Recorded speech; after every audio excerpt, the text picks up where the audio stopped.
మన దేశం అంటే మనకు చాలా ప్రేమ ఉంటుంది. నా దేశం అంటే నాకు గర్వకారణమని ఛాతి విరుచుకుని చెప్పుకుంటాం. అయితే కొన్ని సంఘటనలు జరిగిన తర్వాత వాటి పూర్వాపరాలు తెలుసుకుంటుంటే లజ్జతో తలవాల్చే సందర్భాలు ఎదురుపడుతూ ఉంటాయి. ఆ సంఘటనల వెనుక డబ్బు వరదలా పారినట్లయితే దాని గురించి చెప్పనక్కర్లేదు. డబ్బు చేదు కాదు, చెడ్డది కాదు, కానీ దానికోసం తిమ్మిని బమ్మిని చేసే కొందరుంటారు చూడండి. అప్పుడు మాత్రం సమాజం మీద కోపం కట్టలు తెంచుకుంటుంది. అయితే జరిగిన తప్పును నిలదీసే ధైర్యం చేసేవాళ్లు కొందరు మాత్రమే ఉంటారు. ఈ ఉపోద్ఘాతం దేనికా అని తొందరపడకండి, దాని గురించే చెప్పబోతున్నాను. కనీసం మనలోని నిద్రపోతున్న మనిషికి మెలకువ తెప్పించే ప్రయత్నం చేద్దాం రండి. పైసలు దేవుడితో సమానమని పూజిస్తాం కదా, ఆ పైసలే పైశాచికంగా కూడా ప్రవర్తించగలవు. ఇప్పుడు వాక్యాన్ని కొంచెం మార్చుదామా? ఆ పైసలతో మసిపూసి మారేడుకాయను చేసేయొచ్చు. ఇప్పుడు విషయానికి వద్దాం. పూణే పోలీసుల ద్వారా సమర్పించబడ్డ సుమారు 900 పుటల అభియోగ పత్రంలో ఏముందో చూడ్డం మాత్రమే ఈ వీడియోలో మీ పని. అందులో కొన్ని వాట్సాప్ సందేశాలున్నాయి, కొన్ని ఫోటోలున్నాయి, కొన్ని వైద్య పరీక్షల నివేదికలున్నాయి, ఇక పోలీసులు రాసిన సమాచారము ఉంది. ఇంతకీ ఏం జరిగిందో మీరు కూడా చూచాయిగా తెలుసుకోవచ్చు. కొంతకాలం గడిచిపోయింది కనుక మనం మర్చిపోయి ఉండనవచ్చు. నిత్యం మన కళ్ల ముందు ఎన్నో జరుగుతుంటే ఎన్నెన్ని గుర్తుపెట్టుకుంటాం చెప్పండి.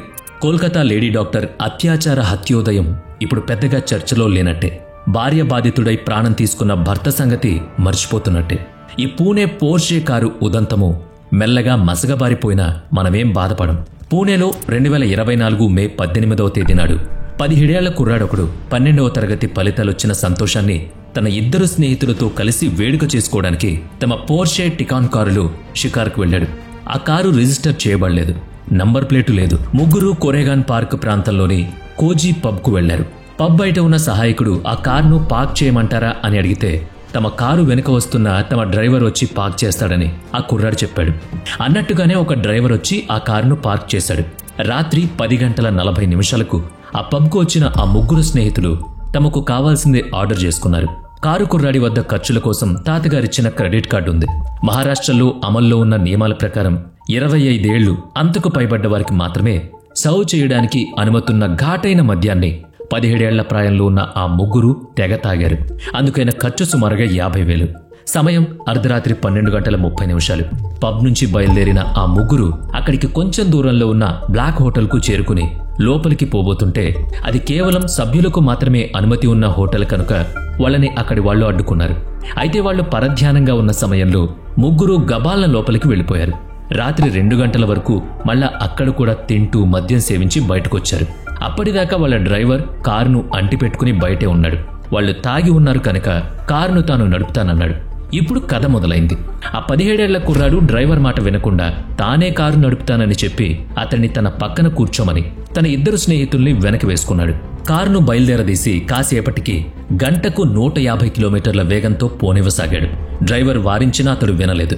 వాళ్లు వెళుతున్న అదే దారిలో అనీష్ వైద్య, అశ్విని కోస్టా అనే ఇరువురు యువతీ యువకులు ఒక పల్సర్ బైక్ మీద కళ్యాణినగర్ ప్రాంతం నుంచి బయలుదేరి యూటర్న్ తీసుకుని ఎయిర్పోర్ట్ రోడ్లోకి మలుపు తిరిగి ముందుకు వెళ్తున్నారు.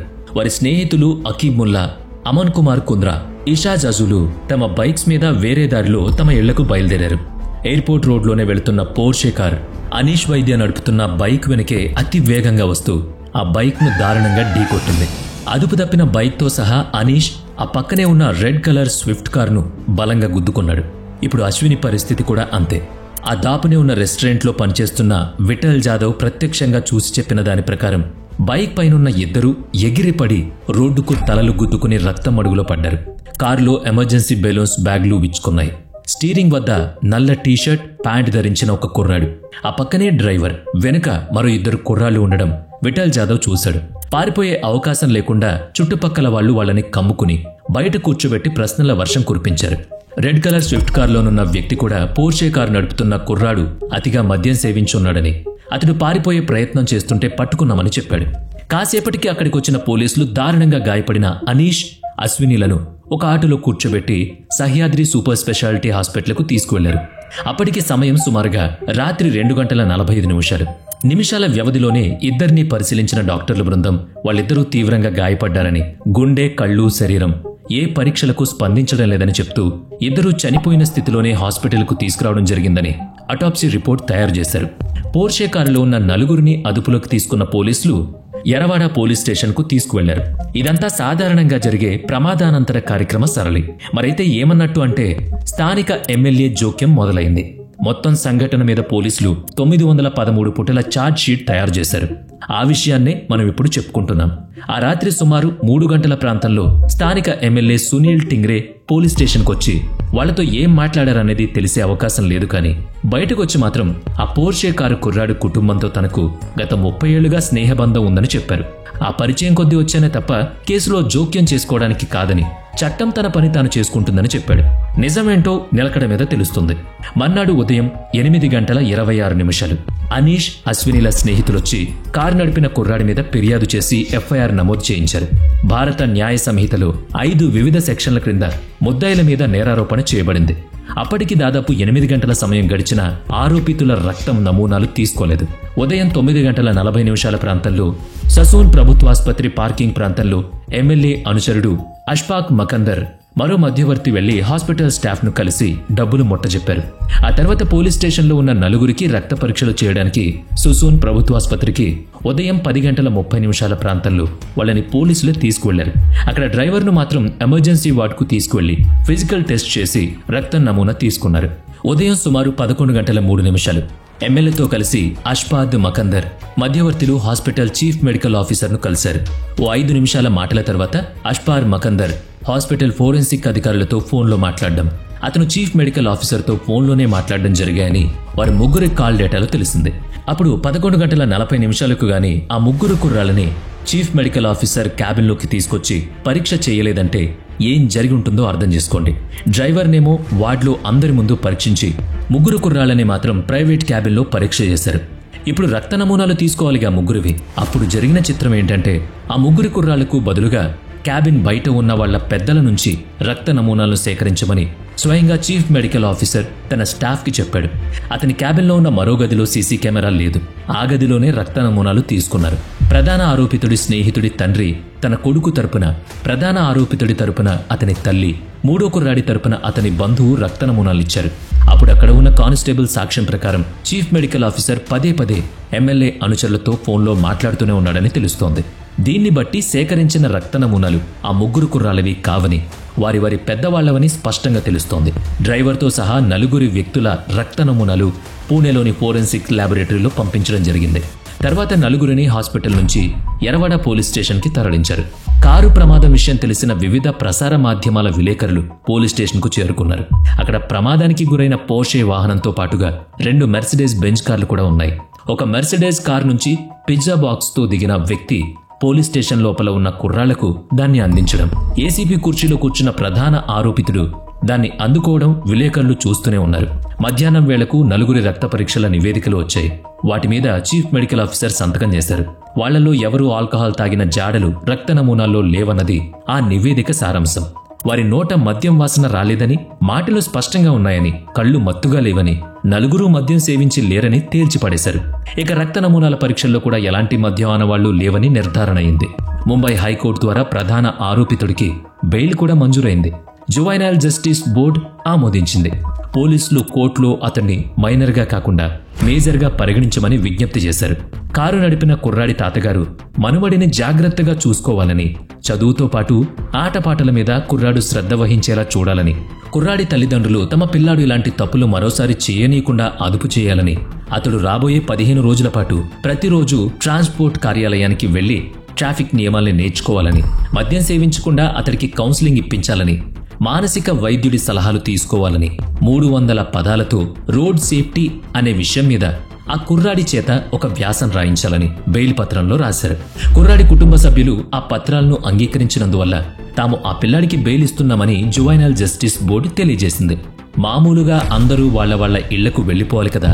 డ్రైవర్ను మాత్రం కుర్రాడి తాత తమ ఇంటికి తీసుకుపోయాడు. డ్రైవర్ ఫోన్ లాక్కుని అతన్ని ఓ గదిలో బంధించి కుర్రాడి తాత తండ్రి ఇద్దరూ కలిసి మొత్తం ప్రమాద బాధ్యతని అతని తలపై వేసుకోమని ఒత్తిడి చేశారు. తన నిర్లక్ష్యం మూలంగానే ప్రమాదం జరిగినట్లు పోలీసులతో స్వయంగా చెప్పాలని బలవంతం చేశారు. 2024 మే 20 నాడు ఆరోపితుడి తల్లిదండ్రులు, తాత, 3 లాయర్లతో ఒక వాట్సాప్ గ్రూప్ మొదలైంది. 6గురి మధ్య కేసుకి సంబంధించిన వివరాలు చర్చలు జరిగాయి. బండి ఎవరు నడిపినా గానీ డ్రైవర్ కూడా ఉన్నాడు కనుక అది అతడి నిర్లక్ష్యంగా ఎందుకు భావించకూడదని తల్లి ప్రస్తావించారు. తాగి వద్దన్నా వినకుండా వాహనం నడిపి ఇద్దరి మరణానికి కారకుడైన తన కొడుకుది తప్పని ఆవిడ అస్సలు భావించకపోవడం ఆశ్చర్యం. డ్రైవర్ బండిలోనే ఉండి కూడా నడపకపోవడం తప్పని అంటున్నారు ఆవిడ. డ్రైవర్ భార్య వచ్చి నానా గోల చేసేదాకా డ్రైవర్ వారి ఇంట్లోనే బందీగా ఉన్నాడు. ఆమె గోల చేస్తుంటే విడిచిపెట్టారు. తర్వాత ఆ వాట్సాప్ గ్రూప్ మరో ఆలోచన చేసింది. డ్రైవర్తో పాటుగా కారుది కూడా తప్పు ఉందని చెప్దామనుకున్నారు. ప్రమాదానికి 2 నెలల ముందు తమ కుర్రాడు ఆ కార్ డీలర్ మధ్య జరిగిన చాటింగ్ మెసేజ్లు ఉన్నాయి. వాటిని వాట్సాప్ గ్రూప్లో 6గురికి పంపించుకున్నారు. ఆ మెసేజ్లో ఉన్న విషయం ఏంటంటే, కారు లాక్ సిస్టంలో ఏదో ఇబ్బంది ఉందని, కారు అన్లాక్ కావడం లేదని కుర్రాడు చెప్పగా సదరు కార్ డీలర్ దాని తాలూకు టెక్నీషియన్ అన్లాక్ సిస్టమ్ను మారుస్తానని జవాబిచ్చాడు. దాన్ని వీళ్లు ప్రమాద కారణంగా చూపిందామనుకున్నారు. అయితే ఆ రోజు సాయంకాలమే లైసెన్స్ లేకుండా కారు నడిపిన తప్పిదానికి కుర్రాడి తండ్రిని బాధ్యుడిగా చేస్తూ పోలీసులు అరెస్ట్ చేశారు. లైసెన్స్ లేకుండా పిల్లలు వాహనం నడిపితే తల్లిదండ్రులది తప్పని ఒక నియమం ఉంది కదా మరి. తక్కువ వయసున్న పిల్లలకు అనుమతి లేకపోయినా మద్యం సమకూర్చినందుకు కోజీ బ్లాక్ పబ్ వాళ్లను పోలీసులు అదుపులోకి తీసుకున్నారు, ప్రశ్నించారు. 2024 మే 21 నాటి సాయంకాలం ప్రధాన ఆరోపితుణ్ణి విచారణ నిమిత్తం పోలీస్ స్టేషన్కు రమ్మని పిలిచారు. అక్కడ ఏం అడిగినా కానీ తాను భయపడ్డానని, తనకు కౌన్సిలింగ్ అవసరమని, తాను తన తల్లిదండ్రులతో కలిసి ఉండాలనుకుంటున్నట్టుగా చెప్పమని లాయర్లు సలహా ఇచ్చారు. ఆర్టికల్ 21ని అనుసరించి అసలు నోరు తెరవకుండా మౌనంగా కూడా ఉండొచ్చని లాయర్ సలహా ఇచ్చాడు. ఒక పక్క ప్రమాదం జరిగి మనుషులు పోతే సదరు కారకుడికి 15 గంటల్లోగా బెయిల్ కూడా వచ్చేసిందని పత్రికలు, వార్తా సంస్థలు దుమ్మెత్తిపోయడంతో జువైనల్ జస్టిస్ బోర్డు ఆ కుర్రవాణి బెయిల్ని రద్దు చేసింది. మరుసటి రోజు విచారణలో ఆ రోజు ప్రమాదం జరిగినప్పుడు కారును తమ డ్రైవర్ నడుపుతున్నట్టు చెప్పాడు కుర్రాడు. మిగతా 2 కుర్రాళ్లు కూడా అదే నిజమన్నారు. పోలీసులు డ్రైవర్ను కూడా విచారణ నిమిత్తం పోలీస్ స్టేషన్కు తీసుకొచ్చారు. ఆ మరుసటి రోజు వాట్సాప్ గ్రూప్లోని తల్లి ఆ గ్రూప్లో ఒక సందేశం పెడుతూ తన కొడుకు మైనర్ అనే విషయం మీడియాకు తెలిసేలా చేయమని, జరిగిన సంఘటనతో అతడు భయభ్రాంతులకు గురైనాడని, అసలు ఆ సమయంలో ఆ కారు డ్రైవర్ కూడా కారులోనే ఉన్నాడనే సంగతి ప్రచారం చేయమని చెప్పింది. దానికి తాత ప్రతిపాదన ఏంటంటే, చనిపోయిన 2 త్రాగిన మైకంలో వేగంగా బైక్ నడుపుతూ కారు ముందుకు అకస్మాత్తుగా అడ్డొచ్చారని తామే ఒక ప్రెస్ మీట్ పెట్టి చెప్దామన్నాడు. పైగా డ్రైవర్ తానే కారు నడుపుతున్నట్టు ఒప్పుకుంటానన్నాడని కూడా మెసేజ్లో పెట్టాడతను. ఇక కారు కూడా కండిషన్లో లేదని నిరూపిద్దామన్నాడు. చనిపోయిన 2 ఆ రోజు రాత్రి ఎక్కడైతే పార్టీ చేసుకున్నారో అక్కడ సీసీటీవీ ఫుటేజ్ సంపాదించిన వాళ్లు త్రాగిన మైకంలో ఉన్నారని చూపిద్దామని, అలాగే వారు తిండికి త్రాగుడికి చెల్లించిన బిల్లు కూడా సంపాదించాలన్నది తాతగారి వాట్సాప్ సందేశం. మొత్తానికి డ్రైవర్ను పోలీసులు విచారించారు. పోర్షే డీలర్ను కారులో ఏదన్నా లోపం ఉందేమోనని ప్రశ్నించారు.